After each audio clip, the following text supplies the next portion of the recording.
দিন তারেক রহমান এয়ারপোর্টে নামবে সেই দিন যত সব আগাছা এনসিপি যত সিপি আছে যত ক্রিমিনাল পার্টি আছে সব ধূলিসাৎ হয়ে যাবে এবং ওরা সব বাংলাদেশে আমার বাড়িতে আজকে আমি নিরাপদে একটি বক্তব্য দেওয়ার জন্য ঈদ শুভেচ্ছা বিনিময় করার জন্য দাঁড়িয়েছি।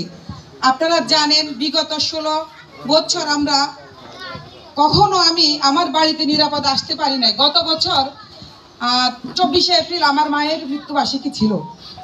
আমি আমার মায়ের মৃত্যুবার্ষিকীতে আসব, কিন্তু আমাকে প্রশাসন থেকে ফোন দিয়ে বলা হয়েছে আপনি আসতে অ্যারেস্ট হয়ে যাবেন। আমি আসতে পারিনি। শুধুমাত্র এই জন্য আমি আজকে আপনাদের সাথে মুক্তভাবে সুন্দরভাবে শুভেচ্ছা বিনিময় করার জন্য এসেছি।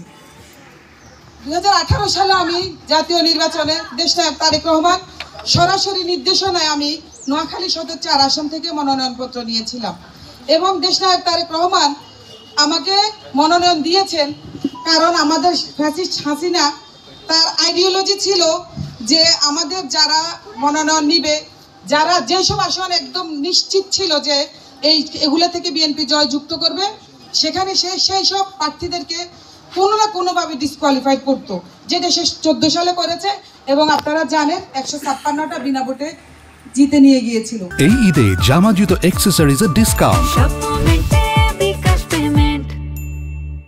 সেজন্য আমাদের দেশনায়ক তারেক রহমান ডিসিশন নিয়েছিলেন যে আমাদেরকে 2 জন করে মনোনয়ন দিবেন, একজন না যদি হাসিনা ডিসকোয়ালিফাইড করে আরেকজন মনোনয়ন পাবে। আপনারা জানেন তখন আমি নির্বাচনে কাজ করতে এসে সুবর্ণচরে আমি অবরুদ্ধ অবস্থায় ছিলাম। শুধুমাত্র আমার বাড়ির সদরে আমার বাপ দাদারা মানে ভীষণভাবে পরিচিত ছিল, যার কারণে আমাকে কোনোভাবে সেভ করে আমার নেতাকর্মীরা বের করে নিয়ে আসছে। আমাদের 258টা হুন্ডা নিয়ে গিয়েছিল ছাত্রলীগ যুবলীগের ক্যাডারেরা এবং সেই ছাত্রলীগ যুবলীগের ক্যাডাররা 5 তারিখের পরে অনেকে আবার আমাদের ব্যানারে আসার চেষ্টা করছে। আমি সেই জন্য দ্ব্যর্থহীন কণ্ঠে সবাইকে বলতে চাই 5 তারিখের পরে যারা বিএনপিতে আসতে চাবে আমাদের ব্যানারে, আপনারা সবাই তাদেরকে ধরে ধরে পুলিশে দিবেন। কোনো স্যাক্রিফাইস নাই। দেশনায়ক তারেক রহমান বলে দিয়েছে নব্য বিএনপি কখনো আমাদের ব্যানারে দাঁড়াতে পারবে না এবং ছাত্রলীগ যুবলীগ স্বেচ্ছাসেবক লীগ যাদের সাথে আমাদের বিএনপির কোনো নেতাকর্মীর ছবি পাবে তাকে বহিষ্কার করা হবে, তাকে দল থেকে বিতাড়িত করা হবে।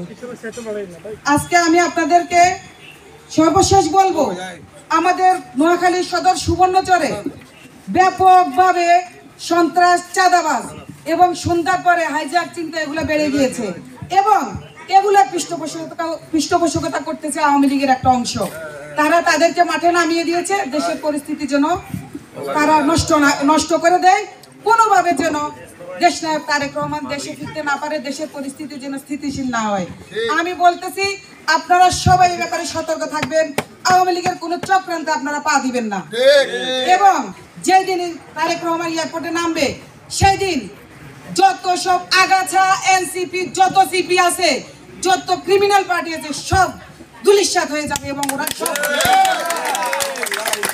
আমি আপনাদেরকে আরেকটা ব্যাপারে আশ্বস্ত করতে চাই, আমি নোয়াখালীর প্রশাসন, জেলা প্রশাসক, প্রত্যেকটা থানার ওসি, প্রত্যেকটা ওয়ার্ডে আমি কথা বলেছি, সবাই আমাকে আশ্বস্ত করেছেন তারা সহায়তা করবেন এবং আমরা এলাকা থেকে সকল ধরনের চাঁদাবাজি টেন্ডারবাজি রুখে দেব এবং এই চাঁদাবাজি টেন্ডারবাজির সাথে যারা জড়িত তাদেরকে আমরা চিহ্নিত করব, কারণ এগুলা সবকিছু তারা বলতেছে যে এগুলা সবাই নাকি বিএনপি করতেছে, কিন্তু আমরা যেখানে যাকে ধরছি দেখছি হয় এনসিপি, না হয় জামাত, না হয় জাতীয় পার্টি।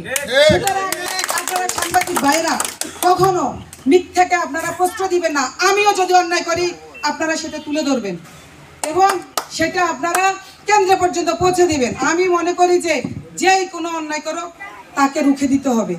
সর্বশেষ আমি বলবো, আপনারা জানেন গতকালকে বাংলাদেশের 2 জন অহংকার সারা বিশ্ব নেতা, একজন ডক্টর ইউনূস নোবেল লরিয়েট, আরেকজন দেশনায়ক তারেক রহমান, 2 জনের একটা ডিসিশনে আগামীতে ইনশাআল্লাহ রোজার আগে নির্বাচনের আমরা একটা ডেট পেয়েছি,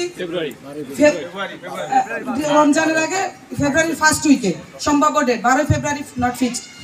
তো আমরা ওই নির্বাচনের জন্য আমরা এগিয়ে যাব এবং আমি বৃহত্তর নোয়াখালী তো আমি কাজ করে যাচ্ছি ব্যাপকভাবে এবং নোয়াখালী সদর সুবর্ণচরকে আমি একটা আধুনিক নোয়াখালীতে রূপান্তরিত করব এবং আমি